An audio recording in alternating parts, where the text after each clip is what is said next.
Okay po, may challenge ako sa inyo. Kaya nyo ba no meat diet or meat elimination diet? Magbabawas ng baboy, baka for 1 month, for 2 months. Actually, nung bata ako, matagal ako ng vegetarian. Almost 2.5 years. Masarap pakiramdam ko nun. Pero syempre, pag tumatanda, minsan kailangan mo konting protina. Pero kung babawasan mo yung karne, at least for 1 month, di ba? Maraming benefit sa katawan. Yan, no? Puro gulay lang kakainin natin. Tingnan natin ano pros and cons. Ano benefit, ano ba side effect kung puro gulay lang kakainin. Ito kasi gawain natin ngayon carnivore diet, di ba? Lahat ng karne kinakain. Ngayon, maraming klaseng vegetarian diet. Merong vegetarian na talagang todo na vegan talaga siya. Wala siyang kinakain. No red meat, no fish, no poultry, no dairy, no eggs. Medyo sobrang stricto to.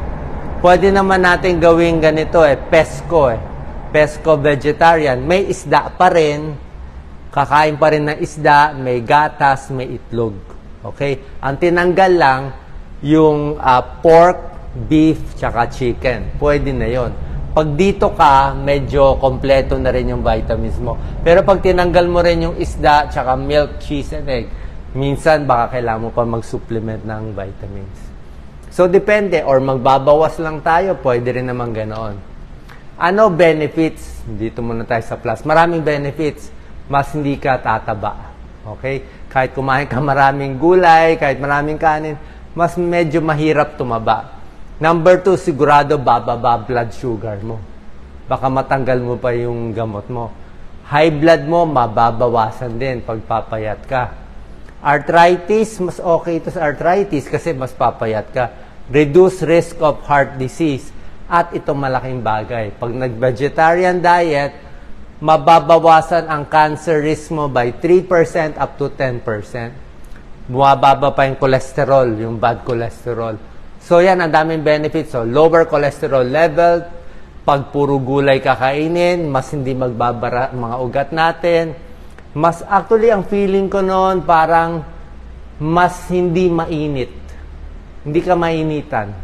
Kahit mainit ang panahon, hindi ka ma-heat stroke. Pero pag kumain ka ng bulalo, na utak ng bulalo, puro karne, feeling mo init-init Pero pag gulay ka lang, gulay, prutas, feeling mo hindi mainit. Okay? Tapos, maganda pagdumi. Regular pagdumi mo, lalo na kung marami kang prutas, maraming gulay. Very regular. Although yung dumi mo, mag-iiba lang kulay. Medyo pagka-green. May pagka-greenish kasi puro gulay ka. Increase fiber intake, improve gut health. Weight loss, hindi ka gano'n tataba. Okay, lower body mass index at mababawasan ng cancer. Yan, colon cancer, red bone cancer. Ano naman problema pag tinodo mo na vegetarian, na sinobrahan mo? Baka lang magkulang ka sa protein, pero kung may isda naman, may protein ka. Kung may itlog ka, may protein din. Tokwa, protein din niya. Munggo. So, beans, tofu, sapat na yon. Mako-compensate na niya. Kahit yung gulay naman may protein din yun Vitamin B12, depende yan Di ba? Kung may isda ka naman, okay naman Pero yung todo na vegetarian, umiinom ng vitamin B12 na tablet. Iron, mas malakas kasi yung iron galing siyempre sa liver, sa pork, sa beef, mas maraming iron. Pero ang gulay kasi, may iron din, although hindi ganun kalakas magpataas ng anemia yung paggulay. Pag bumaba, pag babae, anemic, minsan binibigyan ng iron supplement. Omega-3 fatty acids, walang problema dito kung kumakain ka ng konting seafoods at isda.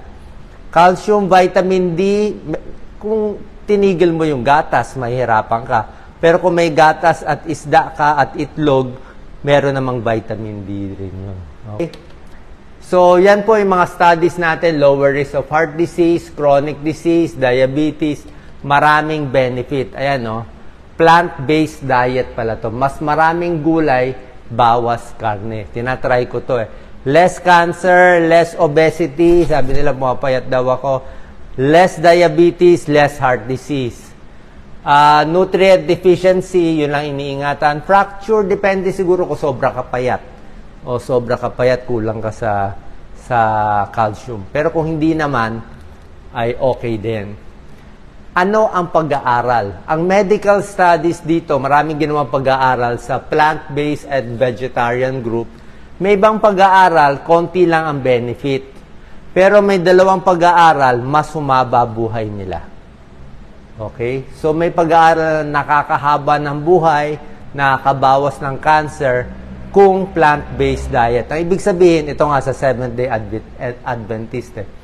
Pero hindi lang naman yung pagkain ng gulay nagpapahaba ng buhay. Kailangan combination, di ba? Tigil sigarilyo, exercise, walang mental stress, lahat yan kasama din. Meron ding isang diet na hindi talaga vegetarian. Ito proven din, pampahaba ng buhay. More gulay pa rin siya. Ayan, gulay, exercise, physical activity, no smoking, may konting isda. May karne siya, pero ito, enjoy sparingly. Bihirang-bihira. Bihirang-bihirang ice cream, chocolate, cookie, french fries.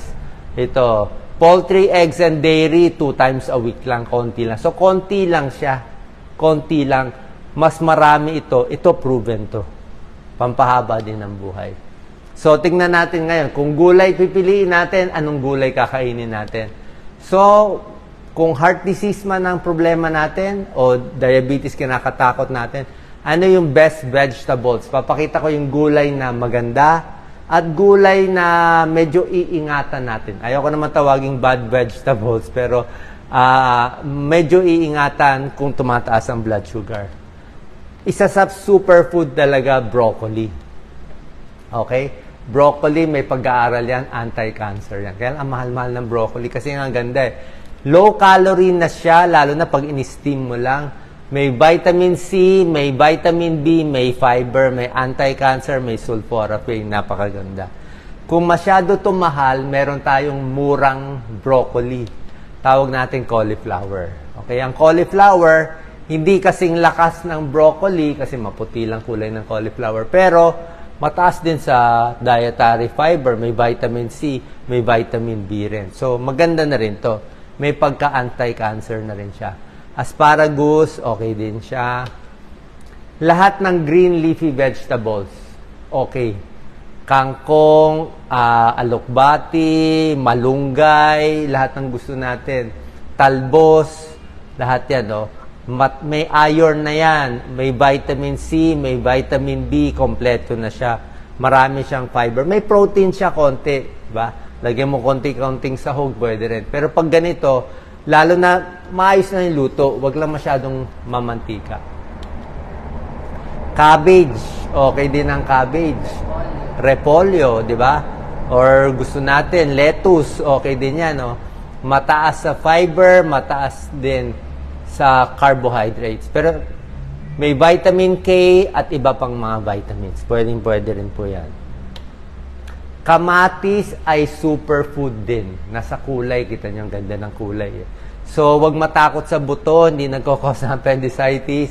Kamatis, may lycopene, di ba? Lycopene, panlaban sa cancer. Lycopene para sa sakit sa puso.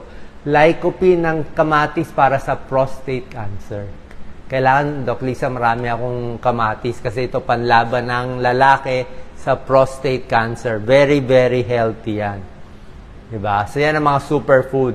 Halos lahat ng gulay. Ngayon, may mga gulay na pinag-iingatan kung may diabetes. Dati may nabasa akong comment, Doc, ba't sinabi mo bawal yung mais? Wala akong sinasabing bawal ang mais. Pwede ito lahat kainin, pero wag lang marami.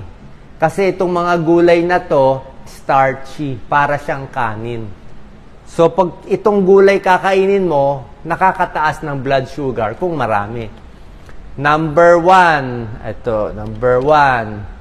yan, patatas, okay? Siyempre, pag na french fries mo, gulay yan, kaya lang, nakakataba na yun kung french fries. Kung baked potato, okay naman ang baked potato, pero pag kumain ka na ng mashed potato, baked potato, parang kanin mo na yon. Kung 1 cup yon, yun ang carbohydrates mo. Hindi pwede may baked potato ka na, tapos may kanin ka pa, may french fries ka pa. Tapos, depende rin sa nilalagay mo. Kung nilagyan mo ng maraming mga mayonnaise, mga kung ano-anong mga matatamis sa ibabaw, na mga Thousand Island sauce na ganyan, ay hindi na rin healthy. Parang yung mga gulay kanina, lettuce, lagyan mo ng salad, lagyan mo Thousand Island sauce, ranch sauce, hindi na rin healthy. Yung gulay kanina, lagyan mo ng maraming butter, mantika, hindi na rin healthy. Nasa luto din. Ang corn, very healthy yan, di ba? Healthy yan, very yellow. Ang problema lang, mataas siya sa starch, carbohydrates. So, pag maraming kakainin mo, tataas din ang blood sugar mo. Parang kanin siya eh. Actually, mas healthy siya sa kanin. So, pag kumain ka ng ganyan, parang 1 cup of rice na. Hindi pwede may corn ka na, may rice ka pa. Tapos, buttered corn pa, di ba? So, baka tayo tumaba doon. Hindi katulad ng unang gulay ko, mga broccoli, cauliflower, repolyo, kahit maraming kainin mo, walang problema. Pero pag ito, dinamihan mo, tataba ka dito. Kasi starchy vegetable siya. Green peas din, nakita mo, very starchy. Squash, healthy ang kalabasa, pero pag marami kakainin mo, nakakataas ng blood sugar. Pero dapat kumain ito kasi ang ganda ng kulay eh. Healthy siya eh, wag lang sobra dami.